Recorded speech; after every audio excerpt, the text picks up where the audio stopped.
প্রথমবার দীঘার সমুদ্রে স্নান করতে গিয়ে কিছু ছোট লোক মেন্টালিটির ছেলে আমার গায়ে হাত দেয়, আর এগুলো নাকি সবই আমি মিথ্যে বলেছি। আর যেসব মেয়েরা আমাকে বলছে তুমি ওরকম ড্রেস পরে কেন সমুদ্রে নেমেছো, সমুদ্রে বিকিনি পরে নাবে, ঠিক আছে? সো গাইস, দীঘায় গিয়ে এই মেয়েকে কতগুলো ছেলে ব্যাড টাচ করেছিল, আর সেটাকে নিয়ে আমি রোস্ট ভিডিও আপলোড করেছিলাম। আর সেই রোস্ট ভিডিওটার জন্য যে ও আমার বিরুদ্ধে এমন টাইপের স্টেপ নেবে এটা আমি কখনোই ভাবিনি। চলো তাহলে ভিডিওটা প্রথম থেকে দেখো, তাহলে বুঝতে পারবে।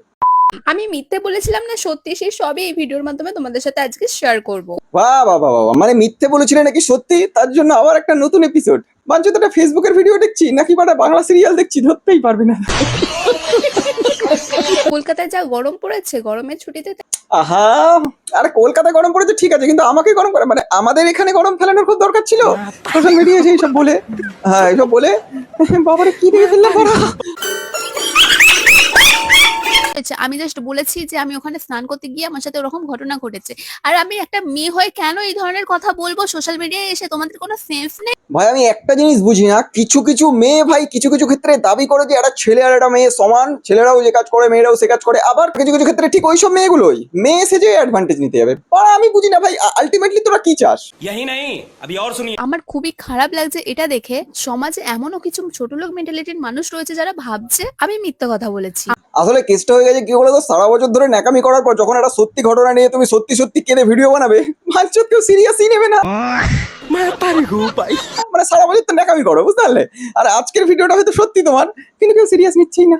কথা কি ক্লিয়ার না ভেজাল আছে? আর যেসব মেয়েরা আমাকে বলছে তুমি ওরকম ড্রেস পরে কেন সমুদ্রে নেমেছো, সমুদ্রে বিকিনি পরে নাবে, ঠিক আছে? আমি তো একটা ড্রেস পরে নেমেছিলাম। কি বললে আরেকবার বলো? সমুদ্রে বিকিনি পরে নাবে। আরে বাড়া, ওটা গোয়াতে নামে বিকিনি পরে, দীঘাতে নয় পাড়া।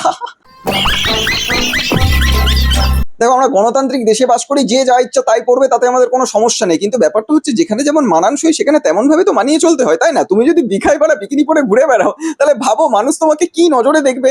ठीक बोलेছো। সত্যি কথা বলতে জগন্নাথ মন্দিরে গিয়ে না আমি খুবই ইমোশনাল হয়ে গিয়েছি। নর্মাল ভিডিও তুলতে তুলতে হঠাৎই আমার ওই কথাগুলো মনে পড়ে আর আমি কেঁদে ফেলি। হ্যাঁ গাইজ, আমি জগন্নাথ মন্দিরে ঘুরতে গিয়ে হঠাৎ করে আমার ওই দীঘায় ঘটে যাওয়া ঘটনাটা মনে পড়ে গেল, আর তখনই আমার খুব জোরে জোরে কান্না পাচ্ছিল, একদম খুব জোরে কান্না পাচ্ছিল। তখনই আমি কাঁদিনি, সৌরভকে বললাম এই তাড়াতাড়ি আমার খুব জোরে কান্না পাচ্ছে, এক্ষুনি ভিডিও করো, ভালো ভিউজ আসবে, ভালো ভিউজ আসবে, ভিডিও করো বলে তারপর কেঁদে দিলাম। আর আমি কেঁদে ফেলি।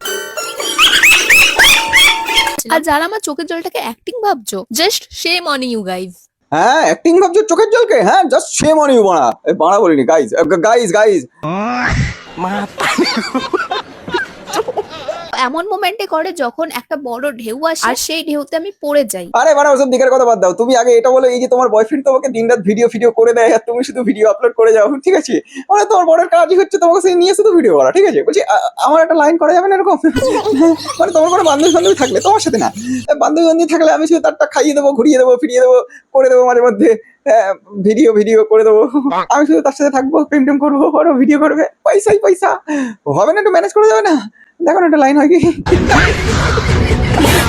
দেখো তুমি এই যে আবার সেকেন্ড পার্টটা বার করলে না, আমি বুঝতে পেরেছি এটার কারণটা কি। এটার কারণ হলো আমার রোস্টিং ভিডিওটা তোমার কাছে গেছে, কারণ আমি একাই রোস্ট করেছিলাম এই ভিডিওটা নিয়ে।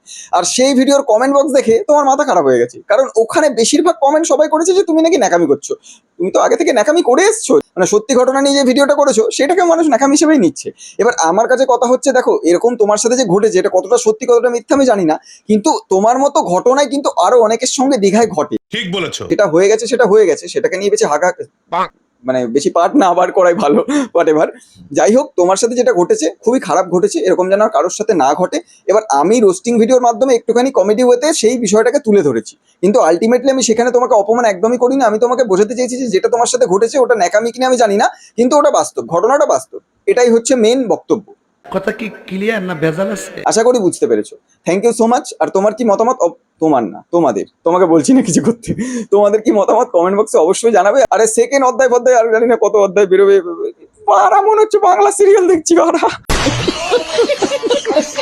সো আজকের ভিডিওটা তাহলে এই পর্যন্ত, দেখা হচ্ছে নেক্সট ভিডিওটা যদি ভালো লাগে কমেন্ট বক্সের প্রথমে ইউটিউব আর ইনস্টাগ্রামের লিংক আছে, যাগুলো সাবস্ক্রাইব এন্ড ফলো করে দাও। আর যারা আমার এখনো পেজটা ফলো করোনি বা চ্যানেলটা সাবস্ক্রাইব করোনি, সাবস্ক্রাইব করো ভাই। Bye guys.